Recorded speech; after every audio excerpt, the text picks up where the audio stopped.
के मुख्य संयोजक भाई वेदपाल सिंह कटेरिया जी,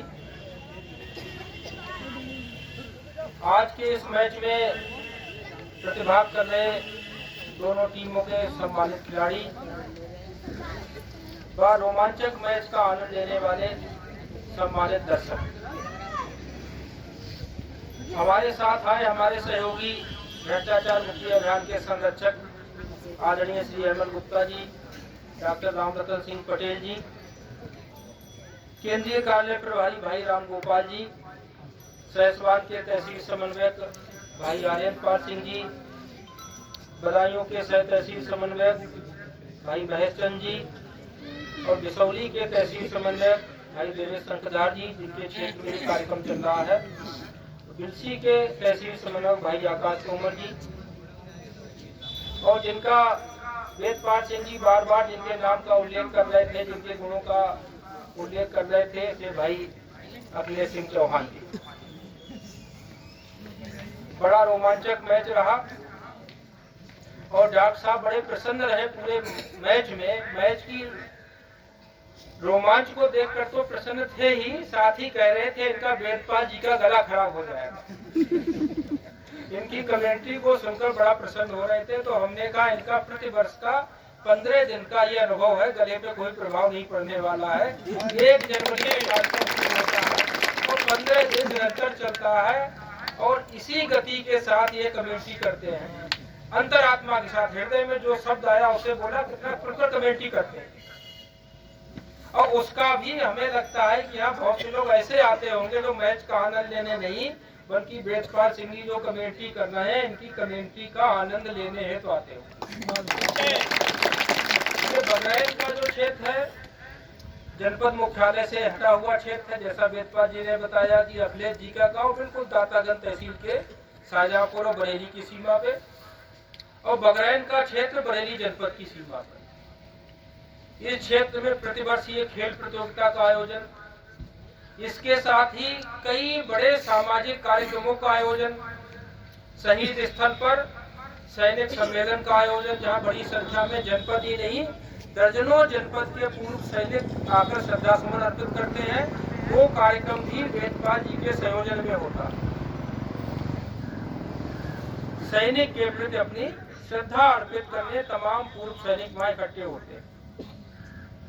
सैनिक निर्माण का रास्ता भी खेल के मैदान से होकर जाता है। जो युवा सैनिक बनने का सपना देखते हैं तो सुबह उठकर सबसे पहले खेल के मैदान में ही पहुंचते हैं, दौड़ लगाते हैं, दंड बैठक करते हैं, अन्य कसरत करते हैं। शारीरिक सौष्ठव के लिए खेल कूद अत्यंत आवश्यक है।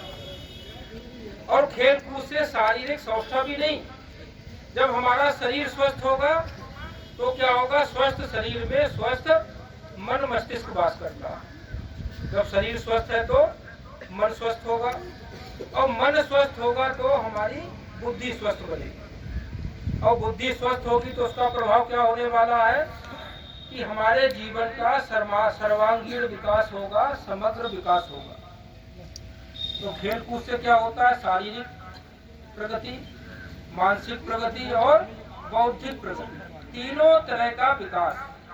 और उस विकास के पश्चात जो परिणाम हमें प्राप्त होने वाला है वो यहाँ दिख रहा है कि अभी आपने देखा कि 2 टीम आपस में आमने सामने, कोई शत्रु भाव नहीं था उनके अंदर, द्वेष का भाव नहीं था, लेकिन ये स्पर्धा अवश्य थी कि इस मैच को हम जीत लें। एक एक गेंद के साथ ये जुड़ा था कि इस गेंद पे छक्का लग जाए और मैच हम जीत लें। जो टीम फील्डिंग कर रही थी वो सोच रही थी हर गेंद पे हमें विकेट ले ले। ये भाव अवश्य था, लेकिन किसी के ऊपर द्वेष का भाव नहीं था, किसी को हानि पहुंचाने का भाव नहीं था। कहने का आशय ये है कि खेल कूद शारीरिक, मानसिक, बौद्धिक के विकास के साथ ही सामाजिक समुन्नति का भी एक बड़ा कारण है। ये समाज को जोड़ने का कारण है। इतने लोग हम यहाँ खड़े हुए हैं, निरंतर 1 जनवरी से मैच चल रहा है। तमाम ऐसे दर्शक होंगे जो नियमित आ रहे होंगे, खिलाड़ी वही आ रहे होंगे जो टीम उस दिन खेलेंगी, लेकिन अधिकांश दर्शक ऐसे हैं जो नियमित मैच का आनंद लेने आते होंगे, जिनको एक दूसरे को पहले से नहीं जानते होंगे। यही क्रीड़ा स्थल पर उनका आपस में परिचय हुआ होगा, वो परिचय मित्रता में बदल गया होगा और करीबी हो गई होगी।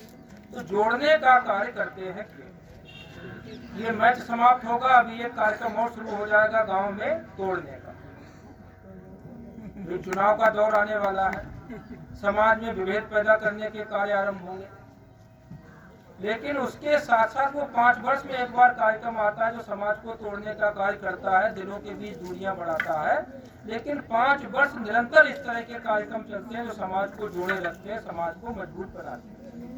तो इस क्षेत्र के लिए वेदपाल सिंह जी वास्तव में एक वरदान है, जो वर्ष में लगभग 4-5 इस तरह के बड़े आयोजन उनके संयोजन में होते हैं। खेल का बहुत बड़ा आयोजन ये खुसरो कप की जनपद बदायूं में ही नहीं, बरेली मंडल में नहीं, कई मंडलों में पर्याप्त, हम कहें कि प्रदेश स्तर पर एक प्रतिष्ठा बन चुकी कि खुसरो कप किस टीम ने, इस वर्ष का खुसरो कप किसने जीता, इस पे भी लोगों की दृष्टि रहती है।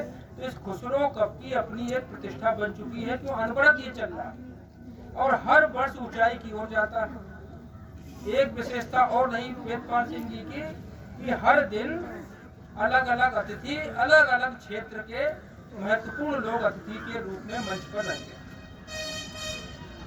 क्षेत्र को उनसे कुछ न कुछ प्राप्त होता है और यहाँ से वो भी कुछ न कुछ ग्रहण करके जाते हैं। क्षेत्र के तो ये बगरैन का जो क्षेत्र जिसे कहा जाए कभी पिछड़ा हुआ क्षेत्र रहा होगा। जब पहली बार हमारा इनके गांव में आगमन हुआ, हरिओम सिंह की शहादत हुई, तो उस गांव को कोई सड़क नहीं, कोई ऐसा रास्ता नहीं था, मेड़ पर चल के गाँव गई। आज उस गांव को 2 तरफ से रास्ता है। जब उस गांव को 2 तरफ से रास्ता बना तो जिस मार्ग से हम लोग आते हैं ये भी कितना चौड़ा मार्ग बन गया, यातायात के साधन बने। और उसके बाद ही यहाँ ये डिग्री कॉलेज बना, इंटर कॉलेज बना, डिग्री कॉलेज बना और पड़ोस में ये उद्योग स्थापित हो गया। एक व्यक्ति शहीद हुआ, उस शहीद के विचार को लेके उसके परिवार का एक व्यक्ति समाज में कार्य करने निकला और उसका लाभ परिणाम स्वरूप पूरे क्षेत्र को प्राप्त हो रहा है। शैक्षिक दृष्टि से क्षेत्र ने प्रगति की, आर्थिक दृष्टि से क्षेत्र ने प्रगति की, हर तरह से प्रगति का कारण बना एक गांव और उस गांव का एक युवा। एक बार हम चाहेंगे जैसे युवा वेदपाल सिंह कठेरिया जी के लिए एक बार सभी लोग जोरदार पटेल जी गुप्ता जी से आग्रह करेंगे वेदपाल सिंह जी को माला पहनाकर उनका उत्साह वर्धन करें। और अंत में यही कामना है कि ये खुसरो कप प्रतिवर्ष नई ऊंचाइयों को छुए। आज मंडल और पड़ोस के जनपदों की टीम आती है, कल को ये देखे कि कई राज्यों के साथ इस तरह की प्रतियोगिता हो जिसमें कई राज्य की टीमें प्रतिभाग करते हैं। आज जो दोनों टीम के बीच मैच हुआ उनके दोनों खिलाड़ियों को बहुत बहुत बधाई, बहुत बहुत शुभकामनाएं। दोनों टीम का नेतृत्व कर रहे हैं उनके कप्तान को बहुत बहुत बधाई, बहुत बहुत शुभकामनाएं कि भविष्य में क्रीड़ा के क्षेत्र में और प्रगति करें। आज जिस टीम को निराशा मिली अगली बार उसको भी विजयश्री प्राप्त हो। इसी के साथ सबको बहुत बहुत बधाई, बहुत बहुत धन्यवाद।